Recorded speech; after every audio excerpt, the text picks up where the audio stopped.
Hello and welcome back to the Old Soul Millennial channel. Above me is a branch about 50 feet in the air that I would like to launch a rope up over.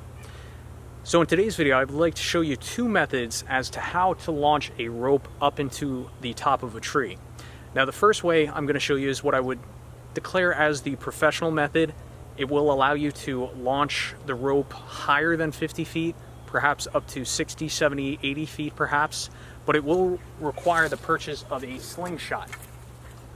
Now, if you are going to be launching the ropes into trees frequently, I would recommend the purchase of a slingshot. That is a big shot slingshot, professional arborist slingshot, goes for about $150.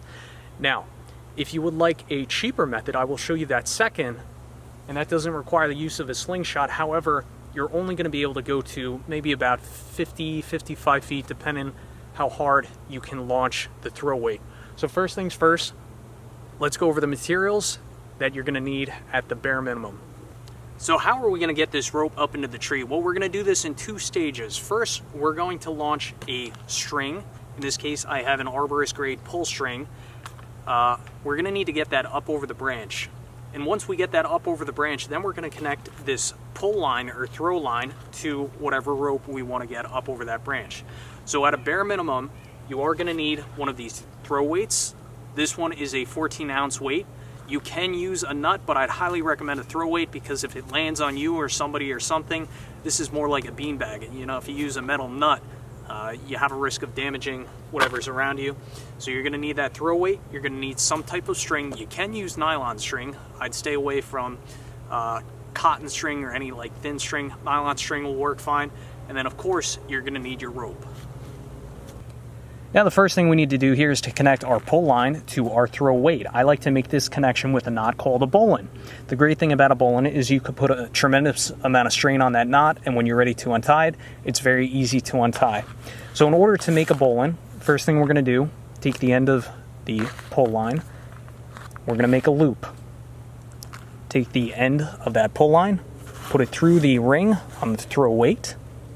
We're going to pinch this loop, take the string, feed it through the back side of this loop, like so.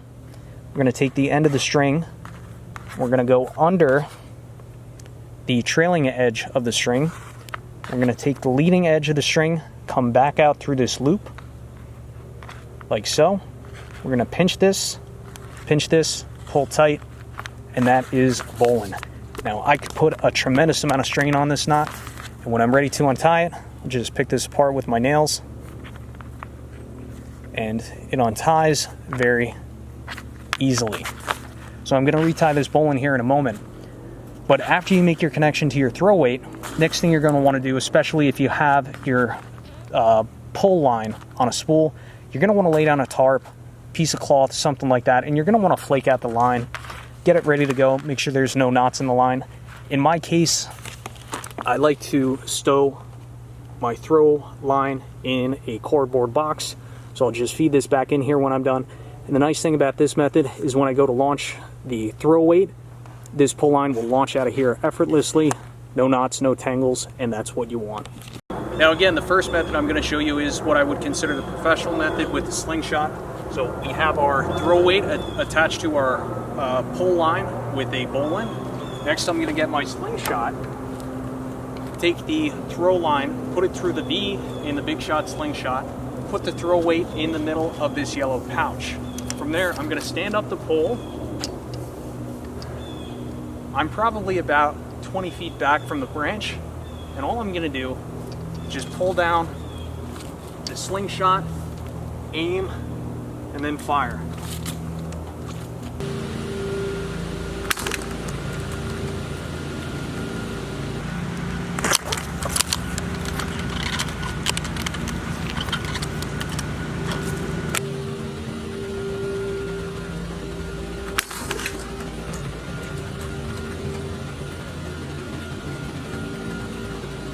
The hard part's over. We have our throw line up over the branch that we wanted.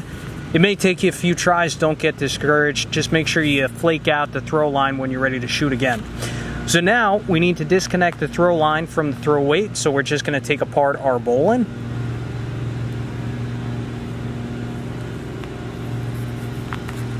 And now we need to connect our throw line to the rope we actually want to pull up over that branch.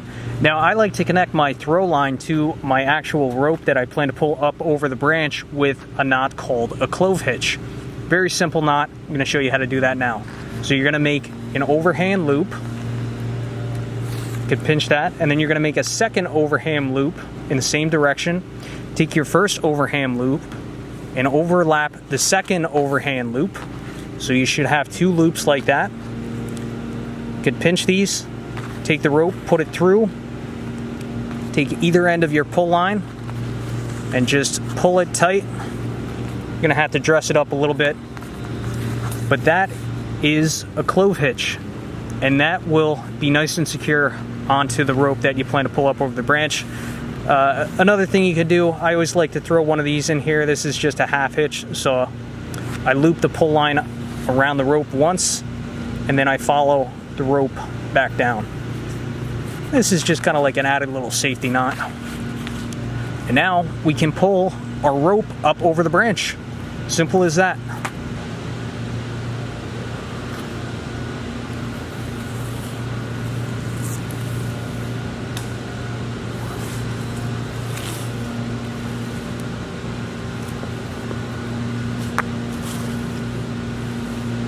So we've gone over the first method, the professional method. Ideally, purchase yourself a big shot slingshot.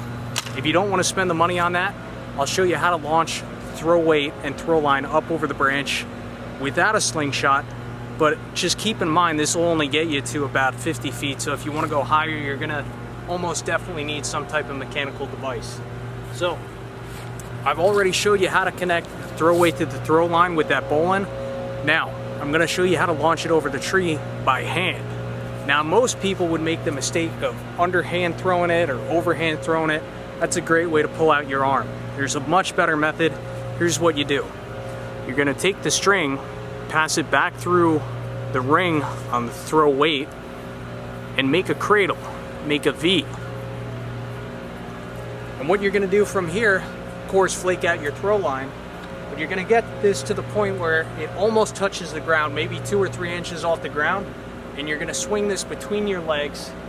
You're gonna line it up with the branch, and when you're ready to throw, I like to bend my knees on the last throw and like launch up.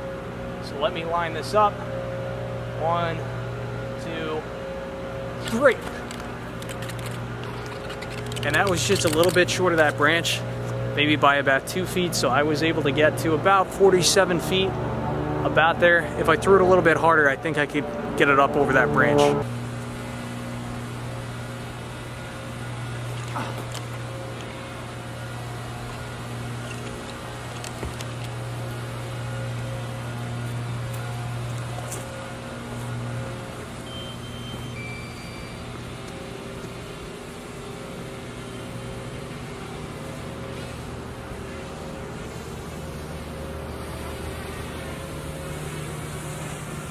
So that last attempt, things got a little bit crazy. The drone got caught in the tree twice. Thankfully, I was able to retrieve it, and it's really not even damaged. But anyway, that last shot, throwing it up by hand, I was actually able to get it quite a bit higher than that branch. I was probably up maybe 55 feet, something like that. However, I didn't go up over the desired branch. And this is pretty common, whether you're using the slingshot or throwing the weight up by hand. Sometimes it's gonna take you a few shots to get it up over. If you do miss, let that throw weight come back down to the ground, untie that bowline, pull the string back over, reset the string, reset yourself, and then take another shot. So with a little bit of perseverance, you will be able to get that rope up over that branch. Again, by hand, you're only gonna be limited to about 55 feet in height, I would say. If you're stronger, maybe 60, 65, but if you're going higher than that, or if you're doing it every day, I highly recommend that Big Shot Slingshot. I will leave links for everything you've seen in today's video. Anyway, thanks for watching. As always, I will catch you on the next one.